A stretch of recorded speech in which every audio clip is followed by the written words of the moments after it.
si ne soyez pas étonnés du nombre que nous sommes, n'oublions pas que nous sommes dans les maudites vacances actuellement.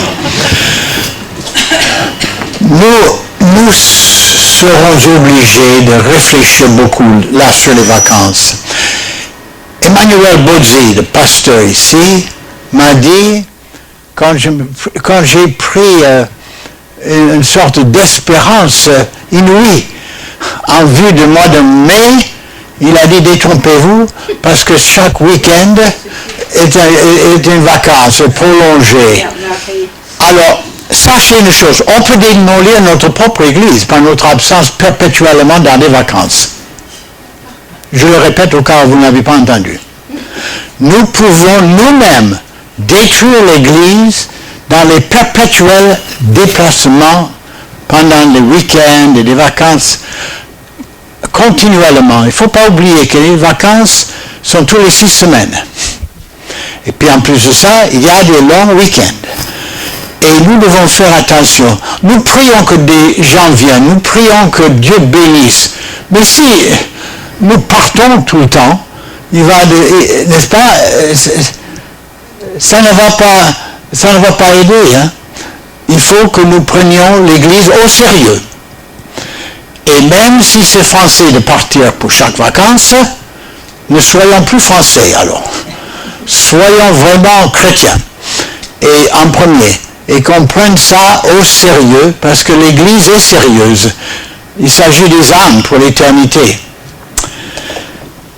Je vais prêcher ce matin sur le sujet « Croissez dans la grâce et dans la connaissance de notre Seigneur Jésus-Christ ». 2 Pierre 3, 18.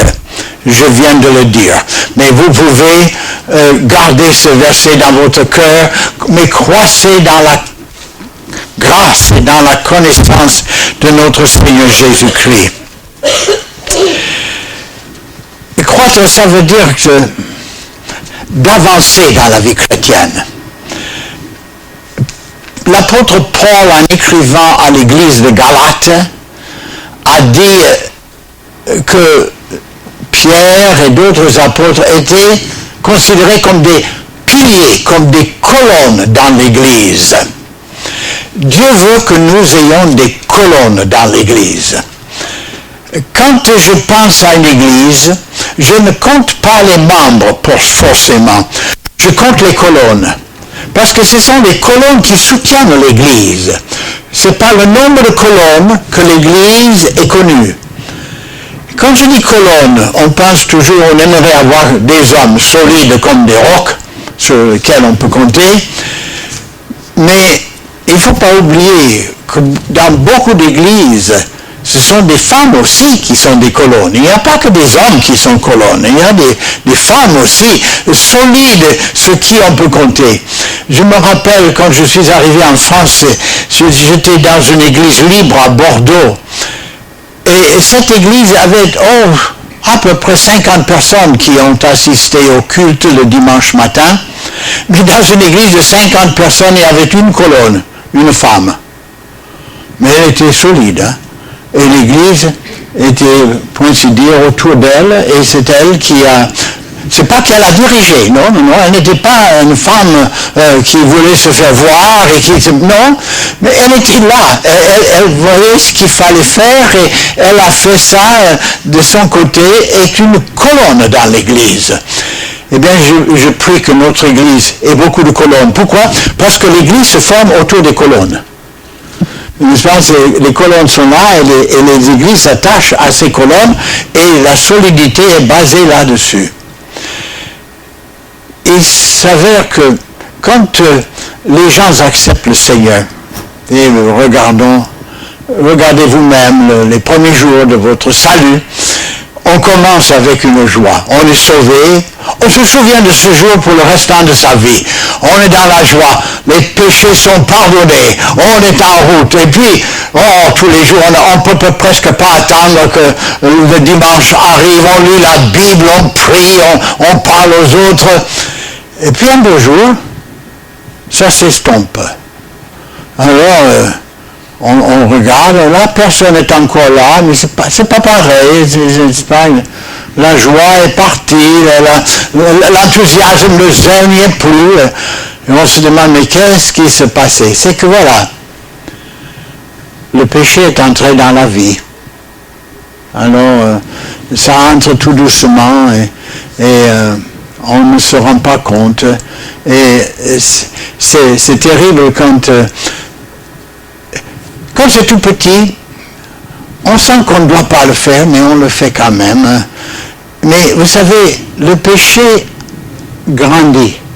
Il ne reste pas petit. Et finalement, le péché nous saisit, nous étrangle. Elle nous tient. Alors là, c'est ça à ce moment que c'est terrible. Donc il faut arrêter le péché avant que ça grandisse. N'est-ce pas? Quand c'est tout petit, il faut le couper. On devient accro à la cigarette en prenant la première cigarette. On devient ivrogne en prenant le premier verre de vin. On devient, vous comprenez, ça, n'est-ce pas, ça commence tout petit, et puis tout d'un coup, on est un esclave de ce péché. Quand j'étais jeune homme, j'avais déjà 13 ans, je crois. J'ai acheté beaucoup de terrain et j'ai commencé une entreprise avec la vente des légumes. Alors j'avais un jardin beaucoup plus grand que moi et presque impossible à gérer à cause des mauvaises herbes. Vous savez qu'il y a une herbe qui ressemble à la pelouse, n'est-ce pas? Oh, mais qu'est-ce que c'est terrible. N'est-ce pas, ça forme des racines qui s'étendent partout, n'est-ce pas? Et quand vous arrachez ça, c'est pour toute la force. Alors j'ai pris un champ que j'ai défraîchi en renversant, et voilà, il y avait quelques mauvaises herbes là-dedans, et j'essayais de planter le maïs dedans. Alors bon, ça allait, mais j'avais trop à faire. Donc j'ai employé des enfants du quartier. Alors les enfants sont venus pour arracher les mauvaises herbes. Alors j'ai payé un salaire dérisoire, n'est-ce pas, 1 ou 2 cents, n'est-ce pas, l'heure. Et il y avait ce garçon, je n'oublierai jamais, il avait à peu près 6 ans. Il a dit, je veux travailler avec toi. Oh, je dis, mais toi tu es trop petit. Non, je veux travailler avec toi. Alors je dis, mais bon, mais écoute, j'ai planté là ici le maïs, et le maïs quand c'est tout petit, ça ressemble à une mauvaise herbe comme 2 gouttes d'eau. Alors je lui dis, est-ce que tu sais discerner et savoir la différence entre... Oui. Bon, on verra, viens. Alors qu'est-ce que c'est ça? C'est le maïs. Oui, c'est le maïs, oui. Et ça, c'est une mauvaise herbe. Oui, ça c'est une mauvaise herbe. Alors il a dit, et ça, c'est quoi? Mauvaise herbe. Ah, c'est très bien. Et finalement, il a pu discerner entre le... Moi, je l'ai employé. J'ai dit, voilà, tu es embauché. Alors, il travaillait. Mais je n'oublierai jamais ça, parce que ça m'a servi de leçon. Vous savez, quand on commence à faire quelque chose qu'il ne faut pas faire, c'est comme, j'entends toujours comme cette petite voix, mauvaise herbe. Alors, il ne faut pas le prendre. Parce que mauvaise herbe, ça grandit, ça racine. Et le Saint-Esprit est là, parce que quelquefois on ne sait pas si on doit faire ceci ou faire cela. Mais cette petite voix du Saint-Esprit nous dit tout doucement, mauvaise herbe. Alors là, on l'enlève tout de suite pour ne pas être un esclave par la suite, pour ne pas détruire le témoignage, pour ne pas être toujours dans la tristesse à cause de quelque chose qui nous domine tout le temps. En 2 Corinthiens, chapitre 12, on découvre que nous qui sommes sauvés, nous avons 2 natures. Nous avons 2 natures. On a la vieille et on a la nouvelle. Quelquefois, on oublie qu'on a la vieille encore, mais elle est là. Et si on ne fait pas attention, c'est la vieille qui prend le dessus et qui étouffe la nouvelle. C'est la nouvelle qui doit étouffer la vieille. Regardons un peu les symptômes de la vieille nature. Je suis en 2 Corinthiens chapitre 12. Peut-être vous serez obligé de le lire plutôt que moi, mais je vais essayer de lire un peu. Alors, c'est l'apôtre Paul, ici dirigé par le Saint-Esprit, nous dit, je suis vers le verset 20, vous allez voir, vers le verset 20, 2 Corinthiens 20, il voulait venir les voir, mais il avait peur d'aller les voir, parce qu'il avait peur de les trouver tels qu'il ne voulait pas. Et regardez ce qu'il dit là. Je crains de trouver de querelles.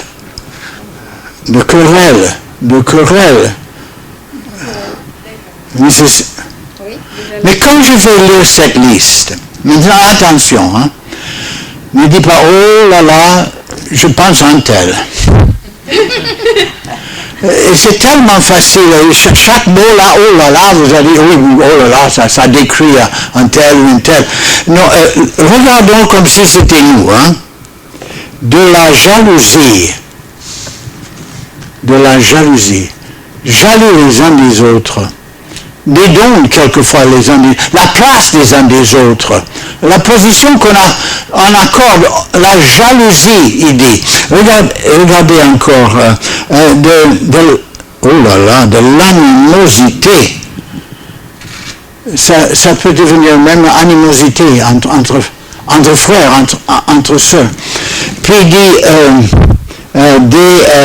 des rivalités. N'est-ce pas? On est rival avec quelqu'un d'autre, mais c'est pas possible. C'est pas possible. On dirait qu'il est en train de décrire un club qui se réunit dans le bar au coin de la rue, là, non? Non, il est en train d'écrire une église fondée par l'apôtre Paul dans le 1er siècle, où le Saint-Esprit... Et il dit, j'ai peur de trouver des querelles, des animosités, de la jalousie, de l'orgueil. Mais ce n'est pas possible. Ce n'est pas possible que ces choses-là existent parmi les chrétiens. Mais comment ça peut exister? Parce qu'on a laissé une mauvaise herbe. Vous me comprenez? On a laissé le péché gagner. Et au lieu de le confesser, moi j'ai à confesser mes péchés. Je veux, Seigneur, que tu me pardonnes, que tu me purifies, que je retrouve ce que j'avais autrefois. C'est ça ce que nous devons.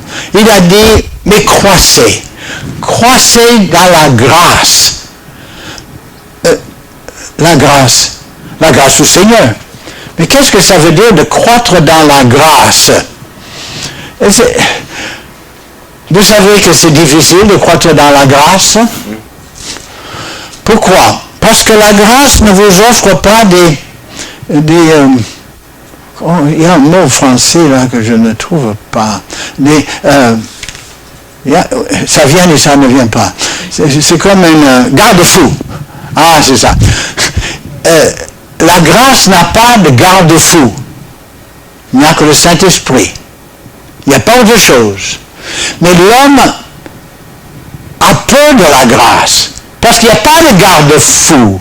Vous savez ce que la grâce vous dit? Vous pouvez faire ce que vous voulez. Ah oui, mais oh là là, faire ce que je veux, mais qu'est-ce que je veux? Est-ce que je peux faire n'importe quoi? Oh là là, oui, mais n'importe quoi. Non, mais donnez-moi quelques lignes, n'est-ce pas, des garde-fous là, parce que voilà, je ne veux pas tomber. Alors, il y a beaucoup de gens qui ne supportent pas la grâce. Ils veulent un peu la loi. Et ils veulent avoir, voilà, tu peux faire ça, mais pas ça. Hein. Ah, j'ai compris, oui. Et puis, tu dois porter ça et pas ça. Ah oui, je comprends, oui. Et puis, voilà, et tu dois aller là et pas là. Alors, on donne toute une liste de choses à faire, ne pas faire. Ah là là, et si on fait ça, on est bien accepté. Ah oui, alors là, si vous faites tout cela, voilà, là, vous êtes bien accepté. oui, mais vous savez qu'on peut faire tout cela et garder les animosités, d'être jaloux, être envieux, tout ça. Et ce n'est pas là, ce n'est pas dans la liste des choses. L'orgueil n'est pas dans la liste des choses. On n'oserait pas mettre l'orgueil parce que tout le monde a l'orgueil. Alors, n'est-ce pas, donc ça c'est, on oublie, n'est-ce pas, mais il faut que les femmes portent une jupe.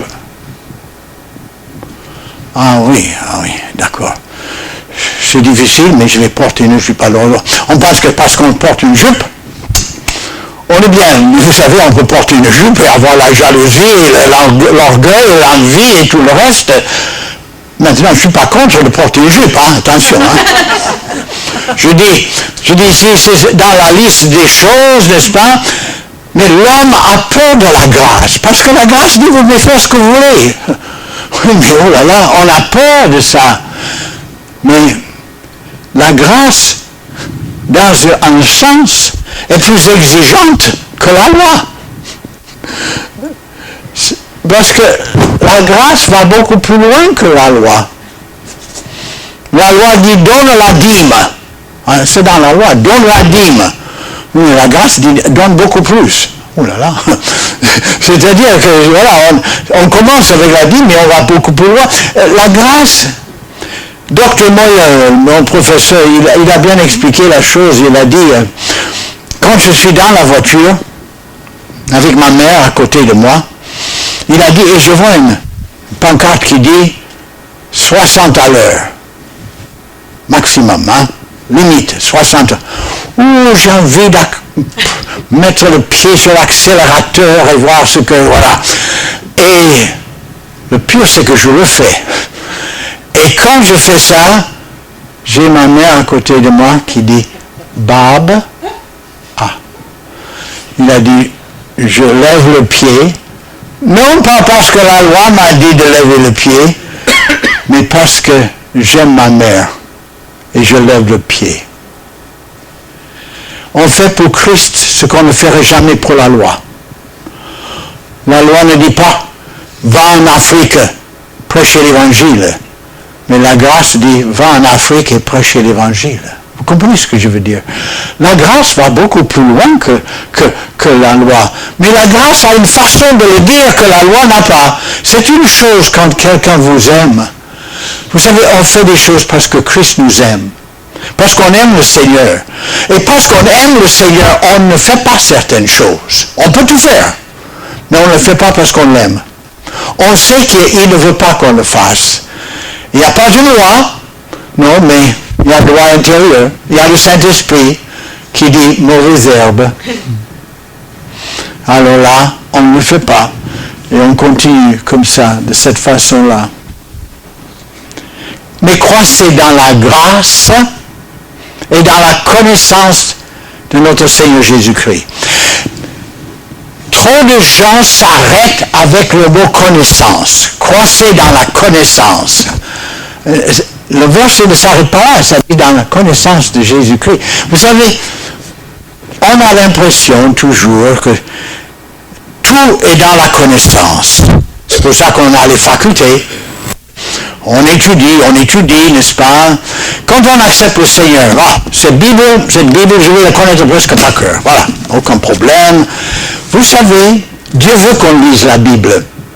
Mais ce n'est pas en lisant la Bible que ça va nous faire du bien. C'est qu'on met en pratique ce que la Bible dit.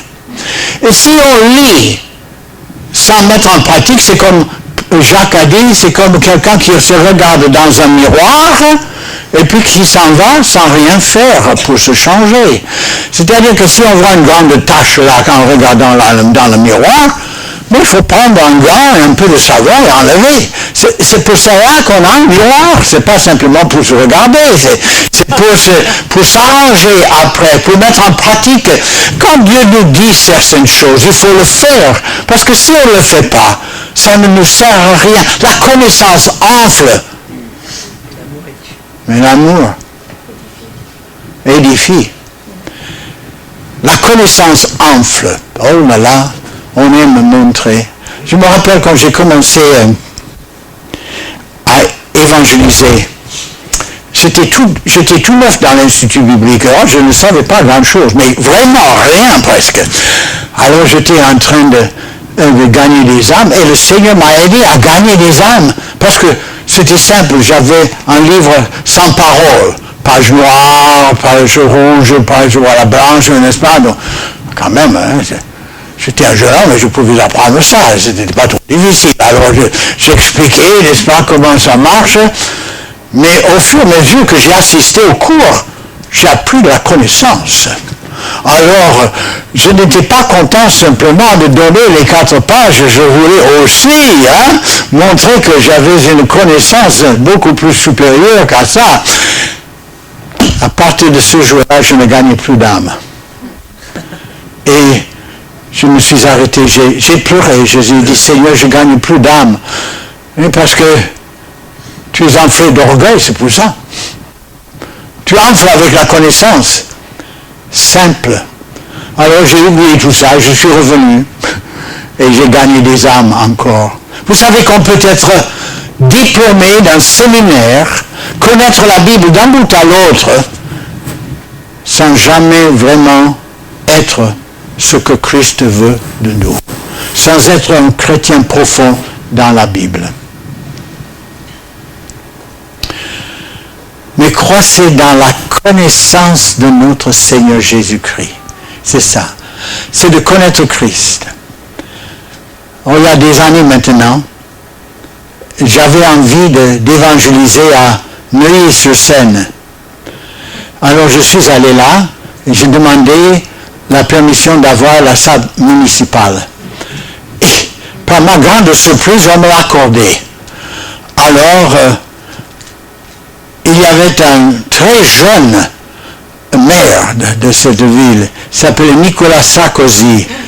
Alors, j'ai loué le local et j'ai commencé et le premier jour, il est arrivé et il a dit, voilà, vous êtes le monsieur qui a loué, oui. Ah oui, voilà, moi je suis le maire, alors on se serre la main, on a parlé avant la réunion, on a causé des choses, et je parle du Seigneur, ce que j'ai expliqué. Et alors vous dites, vous connaissez Nicolas Sarkozy alors? Non, je ne connais pas du tout Nicolas Sarkozy. J'ai rencontré Nicolas Sarkozy. C'est une chose de rencontrer quelqu'un, et c'en est une autre de le connaître. Je ne le connais pas du tout, cet homme. Pas du tout. Je le connais un peu mieux maintenant parce que je vois à la télévision, etc. Mais je ne le connais vraiment pas. Il faut vivre avec quelqu'un pour le connaître. Je ne sais pas si vous me comprenez. Il y a beaucoup de chrétiens qui disent, ah oui, je connais Christ. Non, ils ne le connaissent pas du tout. Ils l'ont rencontré un jour. Ils l'ont rencontré. Ils ont continué à vivre leur vie plus ou moins comme avant. Il n'y avait pas beaucoup de changements, ils n'ont pas beaucoup lu la Bible, ils n'ont pas beaucoup prié, ils n'ont pas beaucoup témoigné. Ils ont rencontré Christ, mais ils ne le connaissent pas. Mais croissez dans la connaissance de Christ. De le connaître vraiment, mais vous dites, mais comment le connaître? Oh, il faut passer du temps avec lui. Il faut méditer. Il faut partager tous avec lui. Les petites choses, aussi bien que les grandes. Quelquefois on dit, voilà, on ne veut pas déranger le Seigneur avec mes petits problèmes. Il aime quand on le dérange avec vos petits. Ça veut dire qu'il est entré dans votre vie. C'est-à-dire il fait partie de votre vie. Je me rappelle quand George Muller, l'homme qui a tellement fait pour les orphelins, il était un pasteur d'une grande église aussi, qu'on oublie souvent. Un jour, il était en train d'écrire et sa plume ne marchait pas. Il fallait qu'il finisse ça parce qu'il avait quelque chose de très important à faire. Il s'est arrêté, il a dit, Seigneur, fais en sorte que ma plume marche. Vous dites, oh, mais un détail comme ça, mais on ne dérange pas. Oui, on dérange le Seigneur avec des choses comme ça, parce que ça montre une intimité. Ça veut dire que vous connaissez Christ. Ça veut dire que vous marchez avec lui. Alors, le Seigneur a exaucé sa prière et ça peut marcher. Il faut les continuer. Est-ce que vous connaissez Jésus-Christ? Je n'ai pas dit est-ce que vous l'avez rencontré. Est-ce que vous le connaissez? Est-ce que vous vivez avec lui? Est-ce que vous faites ce qu'il vous demande? Est-ce que vous êtes dans sa main tous les jours, marchant avec lui? C'est ça que le Seigneur demande. Mais croissez dans la connaissance. Mais comment est-ce qu'on est quand on est comme ça? Mais on est un homme sur qui on peut compter. Quand on connaît le Seigneur, on est un homme sur qui on peut compter. On est un homme qui ressemble à Jésus-Christ. Je vous ai déjà dit ceci, mais je vais le répéter parce que ça explique exactement ce que je veux dire. Il y avait ce missionnaire qui est allé dans une tribu où il n'est jamais allé, où virtuellement aucun blanc est allé là. Alors il arrive et il commence à parler de Jésus-Christ. Il a dit, il est venu, c'était un homme, Jésus était un homme tel que le monde n'a jamais vu, avec une gentillesse, avec une pureté, il commençait, et puis les gens, ah oui, on le connaît, oui. Non mais, vous n'avez pas compris ce que je viens de dire, voilà.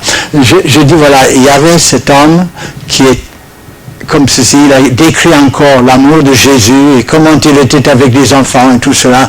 Oui, on le connaît, il habite ici. Oh, ben alors finalement, il a dit, mais...